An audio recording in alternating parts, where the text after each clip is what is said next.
I'm Chloe, an architect. I had planned every little detail of my wedding, from the flowers to the songs. I always dreamed of this day being like a scene from a romance book where love wins. Jack, my fiancé, was standing at the altar with a nervous smile. He's an engineer, very logical, unlike me, who is more creative. I thought we balanced each other out well. I was so happy to start this new part of life with him. But when our eyes met, I noticed he seemed distant, almost troubled. I thought it was just nerves. I was wrong. As I walked towards Jack, his mom Linda whispered something to her neighbor, sizing me up with narrowed eyes. When she saw me looking, she forced a smile and said I looked beautiful, but it didn't seem genuine. The ceremony went on, and when the pastor asked if Jack would take me as his wife, there was a long, painful pause before he finally said, "I do." But his eyes didn't have the warm feeling I'd always associated with those words. As we exchanged rings, Linda stood up and took a photo, loudly saying we needed to capture the moment because weddings are just the beginning of a lifelong commitment. The irony wasn't lost on me. It felt more like a warning than a blessing. During the reception, Linda came over to me while I was talking to some old college friends. "Oh, Chloe," she said in a sweet tone, "your dress is lovely, though a bit unconventional for a wedding. But then again, you've always been rebellious, haven't you?" I looked at her, forcing a smile. "Well, I believe weddings are about celebrating love, so why stick to tradition?" I tried to keep things light. Before Linda could reply, Jack stepped in, telling his mom to leave me alone because it's our day. I felt a momentary relief, thinking he was finally supporting me. But then he added, "Besides, there's no point arguing about dresses and traditions now, is there?" His words carried a sense of resignation that shouldn't have been there on what was supposed to be our happiest day. I looked around the room, hoping to find someone who could reassure me that everything was normal, that it was just wedding stress making everyone act strange. But deep down, I knew something was wrong. The warning signs were too obvious to ignore. As we prepared for our first dance, Jack held me at arm's length. Our bodies moved to the music, but it felt like our souls were miles apart. The song, meant to be a celebration of our love, seemed to mock me instead. "So, Mrs. Chloe, ready for forever?" Jack asked as the music faded away, his words echoing in the space between us. If forever was going to be like today, I thought, then I didn't know. But all I said was, "Yes, ready as I'll ever be," praying that the dark cloud hanging over us would lift and that this bizarre start would just be a blip in our forever. Little did I know, this was just the beginning of a saga that would test not just our marriage, but the very essence of who I was seemed to be under attack. As everyone raised their glasses to toast our new beginning, I couldn't shake the feeling that something had already ended. After the wedding, we returned to my cozy 3-bedroom house, bought with years of hard work. It was meant to be our safe haven, a fresh start for a lifetime together. Little did I know, those walls would soon feel like a prison, a stage for domestic battles. The invasion started subtly. Linda, who lived just 15 minutes away, began dropping by uninvited. She never missed a chance to criticize me, my cooking, the arrangement of the living room, even the color of the bathroom tiles. "Why can't you make anything other than this tasteless pasta?" she scoffed during one visit. Jack would weakly intervene, but it felt like he did it more for show than genuine concern. Linda's visits became more frequent, almost like clockwork, each one marking her territory with a snide comment. But the biggest shock came when she arrived one afternoon with suitcases and an air of entitlement that could suffocate anyone within a mile radius. "I'll be living with you now," she declared, pushing past me to claim my cozy reading nook as her own. My heart sank. I looked at Jack, silently pleading for him to say something to stop this. This was our home, our decisions to make together. "Jack, can I talk to you for a moment?" I managed to pull him aside, my voice trembling. "We should have discussed this before any decision was made." He looked at me, his eyes void of the love and support I desperately craved. "I thought I had seen just a few months ago. Mom's getting older, Chloe. She shouldn't be alone. She should be with family," he said, emphasizing the word family as if I weren't considered part of it. So I'm not family? Is that what you're saying? I questioned, feeling the hot sting of tears starting to form. You know that's not what I mean, he retorted, clearly exasperated. But Mom has done a lot for me, and I owe her this much. What about what we owe each other? We just got married, Jack. This is supposed to be our time to grow as a couple, not play house with your mom. But my arguments fell on deaf ears. The decision was made just like that. My opinion, my feelings, my home, none of it seemed to matter. And so Linda moved in, turning the love nest I had envisioned into a battlefield of egos, tensions, and outright hostility. Every room in the house felt heavier, suffocated by her presence.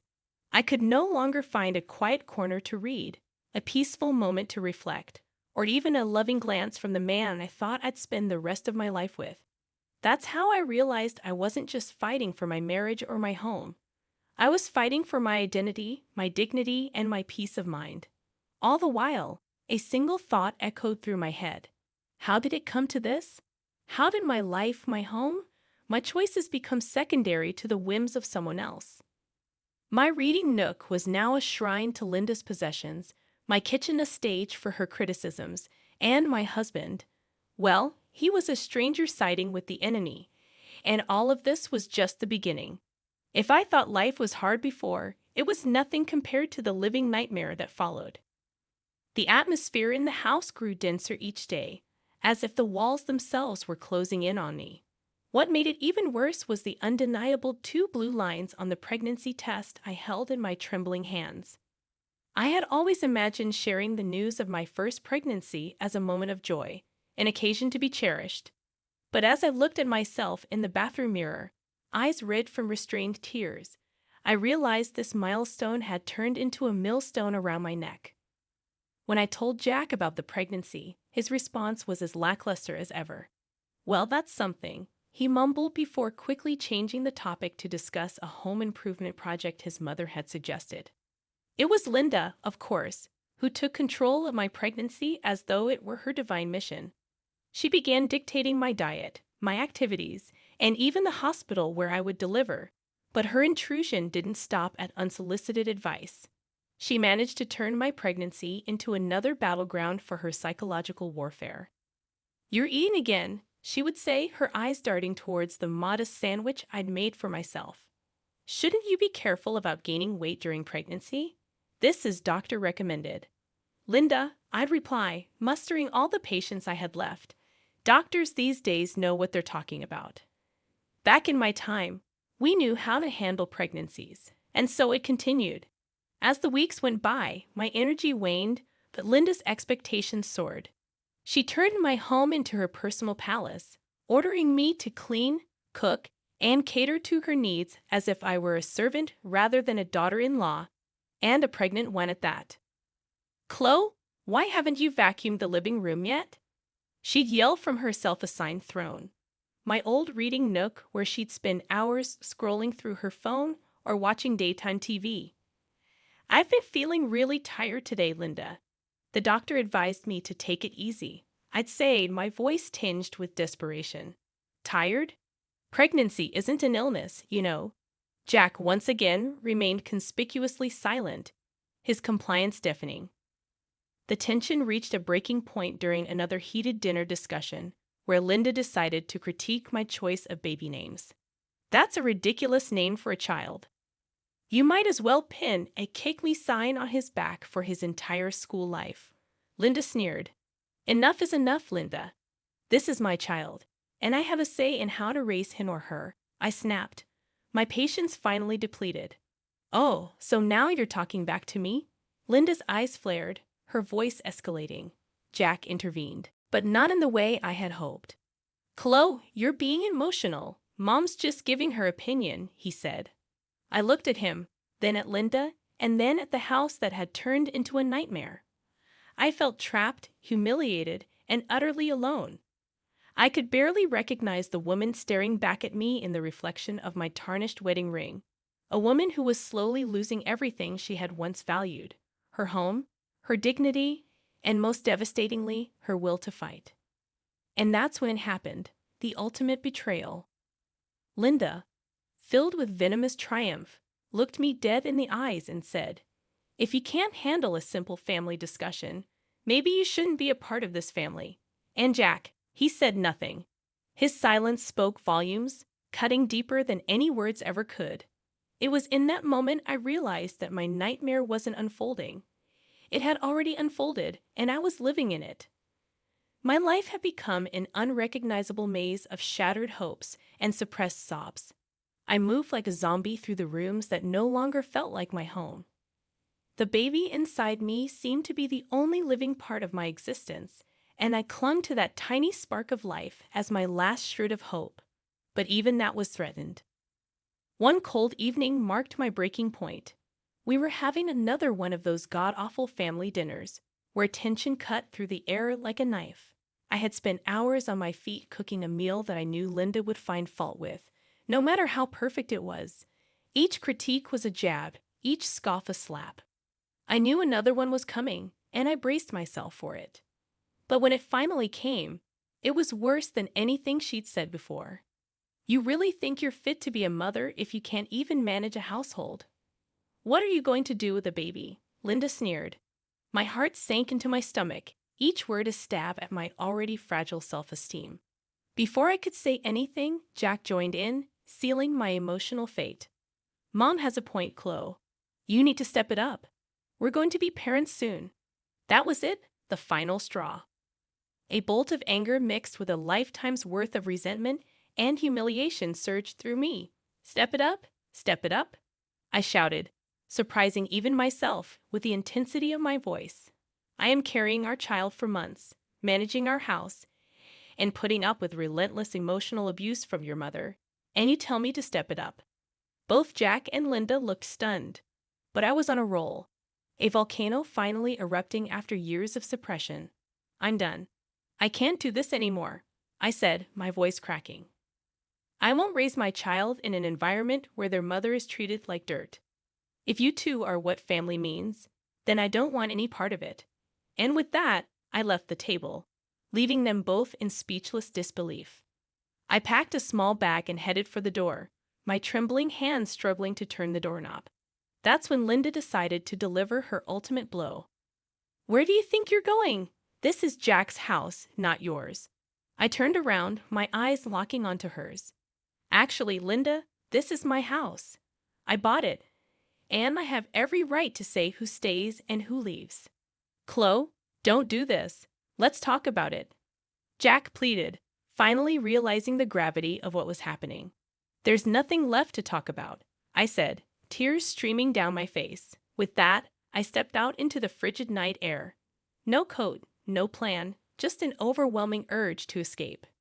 As the door shut behind me, it felt like a closing chapter, the final act of a tragedy that had stretched on for too long.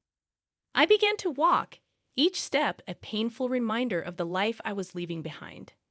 I had no idea where I was going, but it didn't matter. For the first time in a long time, I felt like I was taking control of my destiny.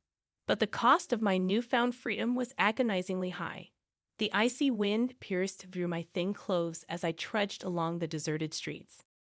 I had walked for what felt like miles, lost in a haze of emotional and physical exhaustion. I was almost there, almost at my parents' house, a sanctuary from the hell my life had become, when my foot caught on an uneven slab of pavement. I stumbled, twisting my ankle painfully as I fell to the ground.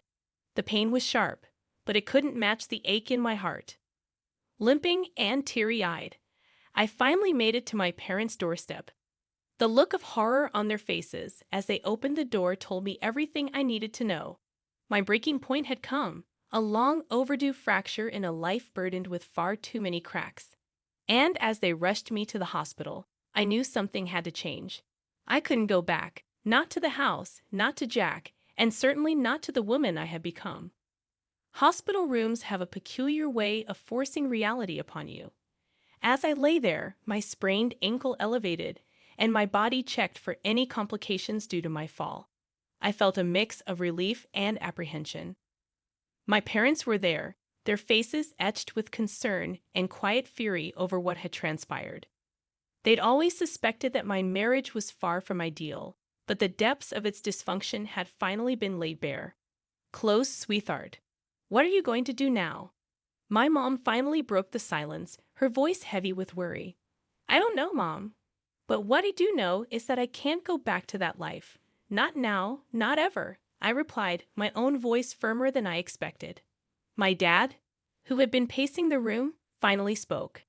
Your mother and I will support whatever decision you make, but you need to think about your future and the future of your child. I nodded. I had been doing nothing but thinking, my mind a labyrinth of potential scenarios, each one fraught with uncertainty but also tinged with the promise of freedom. It was then that my phone buzzed. A text from Jack. Chloe, where are you? We need to talk. Ignoring the text, I switched off my phone. Whatever he had to say, it was too little, too late. I was done talking. My actions would speak louder than his words ever could. My first move was a call to a family lawyer, a decisive step in putting an end to my disastrous marriage. With my parents by my side, we discussed divorce proceedings, child custody, and alimony. There was something chillingly clinical about dissecting a failed relationship in legal terms, but it also instilled in me a sense of empowerment. For the first time, I was taking control of my life, making choices that prioritized my well-being and that of my unborn child. A week later, Jack and Linda were served divorce papers and a notice of eviction from the house, my house. The lawyer also included a clause for hefty child support payments and financial compensation for the emotional distress I had endured. It felt drastic, but it was necessary. It was my first step towards reclaiming my life. The darkness had consumed me, and towards a future that, while uncertain, held the promise of something better. The courtroom had that sterile, cold air that seems exclusive to places where lives can change in an instant. My lawyer sat next to me, a stack of papers in front of her, radiating confidence. My parents were behind me, their moral support palpable across the room. Jack sat with a look of defeated bewilderment, his mother Linda beside him, her face a mask of indignant disbelief. All rise, the bailiff announced, and Judge Morrison entered the room. The divorce proceeding was a whirlwind of legalese, a barrage of facts and accusations laid bare for the court to dissect. As the evidence of Linda's abusive behavior and Jack's neglect was presented, I watched their faces contort, perhaps truly seeing themselves for the first time through the eyes of the law and through my eyes. The judge turned to Linda. Mrs. Davis, you stand accused of emotional abuse and harassment. The evidence is overwhelming. How do you plead? Your Honor, this is all taken out of context. I was only looking out for my son's well-being, Linda stammered, her voice lacking its usual arrogance. It appears your definition of well-being is quite twisted. Judge Morrison retorted, clearly unimpressed. Finally, the judge rendered her verdict. The court hereby grants Chloe Davis a full divorce from Jack Davis. Custody of the unborn child will be given to Chloe. Jack Davis, you are required to pay child support as determined by the state. And Mrs. Linda Davis, considering the extensive evidence of your emotional abuse and harassment, I'm fining you $100,000 for your actions. I felt a weight lift off my shoulders as the gavel came down, but it was a bittersweet relief. My marriage had ended not with a bang, but with a quiet rustling of legal papers. I was free, but at a cost I never could have imagined when I said, I do. As we left the courtroom, Jack approached me, a lost look in his eyes. Chloe, I'm so sorry. I never thought we'd end up here.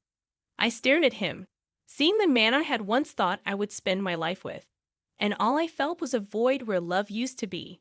I didn't think so either, Jack, but here we are. It's too late for sorry now, I said, turning my back on him and walking away. Linda tried to make eye contact as I passed her, perhaps seeking some form of acknowledgement or forgiveness, but I gave her none. She had taken so much had been taken from me, but I wouldn't give her the satisfaction of knowing she still mattered. When I stepped out of the courthouse, the sun seemed a little brighter, the world a bit more colorful. It was as if I was seeing everything through new eyes, not clouded by constant anxiety and emotional distress. It was the beginning of a new chapter for me, one written on my own terms. My mother hugged me tightly, tears in her eyes. "You did it, Chloe. You're free, and it's all thanks to you and Dad." "I couldn't have gone through this without your support," I replied, grateful beyond words. "We'll always be here for you," Dad said, joining in the group hug. That night, I sat alone in my house, the house that was now truly mine, and felt a sense of peace settle over me. I was alone, but I wasn't lonely. For the first time in years, the only expectations I had to live up to were my own. I was still apprehensive about the challenges that lay ahead. After all, I was going to be a single mother with all the responsibilities that entailed.